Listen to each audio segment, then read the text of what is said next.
Hello mga kapangarap! Kumusta po? Nandito na naman ako. Ito magkukwento na naman. Kwentuhan muna tayo. Alam ko marami po kayong ginagawa at mga busy kayo kagaya ko.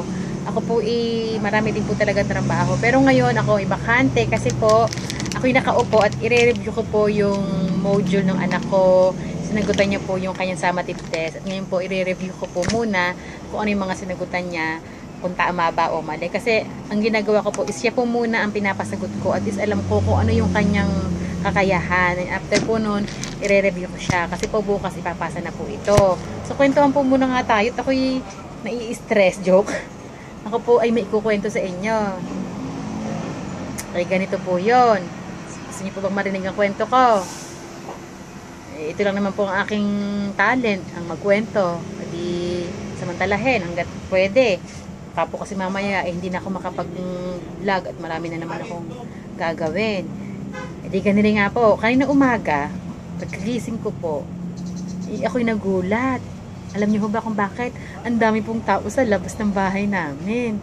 Then pagkagising ko, ako'y nagulat. Ang daming tao. Ako po sobrang excited. Parang iniisip ko siguro nag-viral yung video ko kagabi. Baka nag-viral yung aking mga video. Isa sa mga video ko baka nag-viral. At kasi hindi ko naman po agad tinitingin yung cellphone kapag kagising eh. Hindi naman po ako agad tumitingin agad ng cellphone talaga. Inisip ko kaagad, pag dungo ko, sabi ko, ang daming tao. Baka ako nag-viral sa video ko. Baka ako ka-MJS na neto. Hindi, pag ko po, nagbihis po ako ng pambahay. Paglabas ko po ang dami nga pong tao. Di nagulat po ako. Ang sabi sa akin ate pagbilan, ay nakalimutan ko. Tindahan nga po pala yung aming harapan. Kaya maraming tao. Tawa-tawa, joke-joke. Pampatanggal stress lang naman po. Yun lang naman po ang aking sasabihin. Kaya ako nag-vlog ngayon. Sa susunod po ako maraming joke. Kung gusto niyo po ay subaybayan niyo ako para makita niyo yung marinig niyo po yung mga jokes ko. Kahit hindi naman masyadong nakakatawa, pero malay niyo naman po kasi yung mga tao namang mababaw ang kaligayahan. Yung mga simpleng joke lang napapatawa. Di malay niyo naman po, mapatawa ko kayo.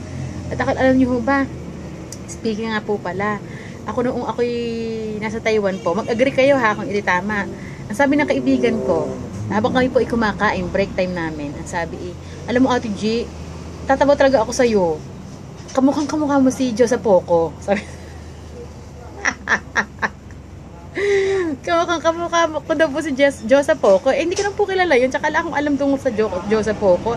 Hindi po kasi ako masyadong sa mga mga social media. Ako'y trabaho, tulog, church lang po ako noon. Pag uwi ko po ng bahay, sinerge ko ang Josa Poco. Sino po ba ang Diyos?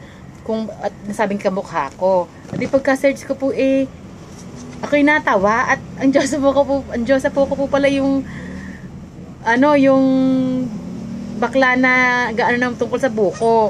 Ako naman po hindi against kay Josa Poco. At ako'y natuwa rin po. At ako'y napugyan. Pinanood ko po nung pinanood ang kanyang mga video. Ako rin naman po tawa ng tawa. Simula po nun pagka po kami nag-uusap-usap magkakaibigan, lagi din po silang tumatawa. At para daw po nila nakikita sa akin si Josa Poco. Parang ganun pala ang aking itsura naman po ba? Sa palagay niyo po ba pareho nga kami? Kung gayon naman salamat at ako'y naikumpara kay Josa Poco. Ibig sabihin, si Josa Poco yung nagpapasaya ng tao. Ako din po yung nakakapagpasaya rin po ng tao. Kaya hello kay Josa Poco. Nagkamukha daw po tayo. Siguro ikakasalita ako ng Batangas. Kasi naman I love Batangas po talaga kasi nung dalaga pa po kasi ako. Kaya the way, pag po tinatanong nila ako, tagasan ako, Bulacan, Batangas, Cavite. Kasi po gusto ko po yung taga Batangas. Gusto ko po ako sa Cavite po ako nagtrabaho. Tapos taga Bulacan po ako. Ayun. Kaya naman pag tinatanong ako taga saan, Bulacan, Batangas, Cavite. Ayun. Sige po, at kung kayo po ay agree na kamukha ko kahawi ko na po si Josa Poco, the way ako magkwento, just comment below and subscribe naman. Tapos i-share nyo naman ako sa ibang mga mami dyan.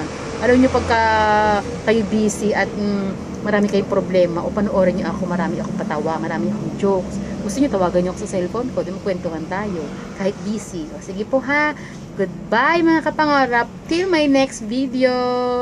God bless, stay happy, always smile, bye bye.